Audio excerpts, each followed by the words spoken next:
코사인 유사도입니다. 우리가 연속적인 그 다음에 서로 이렇게 연관돼서 있는 데이터 같은 경우는 우리 상관계수로 그 유사도를 측정하게 됩니다. 그래서 뭐 시간에 따라서 이렇게 연속적으로 나오는 데이터들을 상관계수를 쓰기 가장 좋습니다. 상관계수는 물론 크기까지 추정을 할 수는 없는데요. 경향성을 볼 수가 있습니다. 그래서 우리 인공지능에서 회기의 성능 평가할 때 상관계수를 많이 쓰게 됩니다.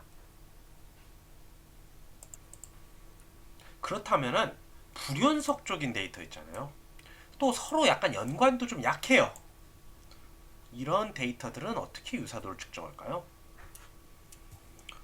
예를 들어 그러니까 케이스 수도 적을 수도 있겠죠. A라는 사람이 있고 B라는 사람이 있는데 키와 몸무게가 다음과 같습니다.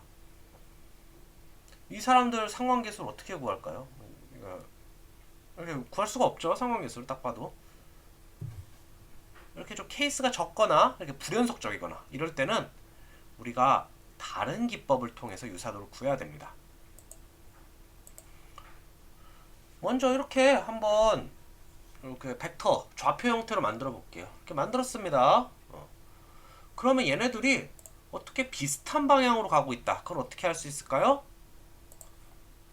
요 세타 값 각도로 알 수가 있습니다. 각도가 작으면 서로 같은 방향으로 가고 있겠죠. 물론 크기는 보장이 되지 않습니다. 한 줄로 놓였을 때 굉장히 각도가 작아지긴 하지만 크기는 다를 수 있거든요. 그래도 둘이 경향은 유사하다. 그러니까 키 몸무게 이렇게 느는 이런 경우는 비슷하다라는 것을 알 수 있습니다. 그럼 이 세타를 어떻게 구할까 하다가 이제 도입한 기법이 바로 코사인 유사도라는 겁니다.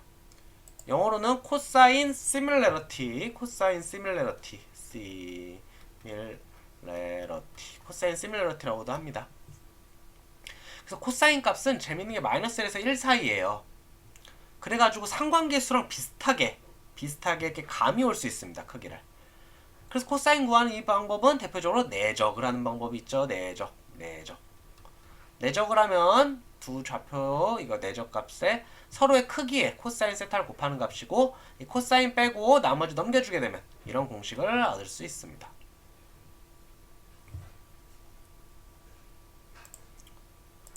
그래서 요 코사인 이때 코사인 세타를 우리 코사인 유사도라는 표현을 씁니다. 그래서 이 코사인 값을 기준으로 서로 얼마나 유사한지 불연속한 데이터가 그런지 우리 쓰이게 됩니다. 그래서 이게 참 좋은 게 뭐냐면요. 서로 이렇게 같은 방향이면 0에서 1 사이예요. 0보다는 크고 1보다는 작거나 같겠죠. 이렇게 수직 관계면은 0이에요. 반대 방향이면 음수인데 마이너스 1까지 작아져요. 이거 어디서 많이 보던 거 아니에요? 상관계수랑 똑같죠. 상관계수도 1에 가까울수록 서로 비슷한 경향성, 0이면 서로 관계없음, 그 다음에 0보다 작으면 반대되는 경향 이렇게 나타나는 건데 이것도 똑같습니다. 그래서 되게 직관적으로 알기가 쉽습니다. 그래서 한번 문제를 풀어보겠습니다. 이런 관계가 있다고 해볼게요. 제가 좀 계산하기 쉽게 임의로 좀 갖다 쓴 건 좀 있어요. 그래서 키, 몸무게 이런 느낌이라고 생각하고 한번 보시면 좋을 것 같습니다. 그래서 코사인 세타는 어떻게 그려주냐? 루트 A, 죄송합니다. 루트 A가 아니죠? 크기인데 이제 뭐죠? 루트 값이니까 말이 먼저 나왔네요. A의 크기, 그 다음에 B의 크기, 그 다음에 A 내적 B, A.B 하면은 위에 거는 0하고 2 곱하면은 0 되죠. 그 다음에 5하고 4 곱해서 더하면은 20 더하게 됩니다. 서로 크기는 A의 크기는 25죠. B의 크기는 4 플러스 16, 20이 됩니다. 그러면은 5 루트 20분의 20 됩니다. 얘 지워지면 루트 20 되죠. 그러면은 5분의 2 루트 5가 되나요? 예, 이런 식의 유사도를 갖게 됩니다.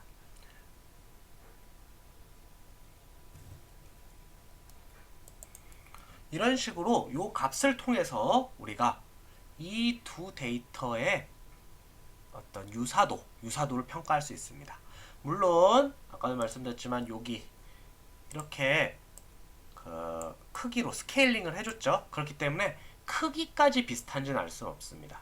다만 이제 경향성, 이게 서로 얼마나 비슷한지는 알 수 있습니다. 그래서 경향성 비교할 때 연속적인 거는 상관계수, 그 다음에 이렇게 불연속적이고 개수가 적고 서로 연관관계가 좀 적어 보이는 것들은 이제 코사인 유사도를 적용합니다. 실제로 논문 등에서도 좋은 척도로 쓰이고 있기 때문에 이 개념은 알아두시기를 추천을 드립니다. 그리고 인공지능 하시다 보면은 이런 거에 유사도를 구해야 될 일이 좀 많습니다. 그래서 비슷한 것끼리 묶거나 그래서 그런 경우가 있기 때문에 이 개념은 꼭 알아두셨으면 좋겠습니다.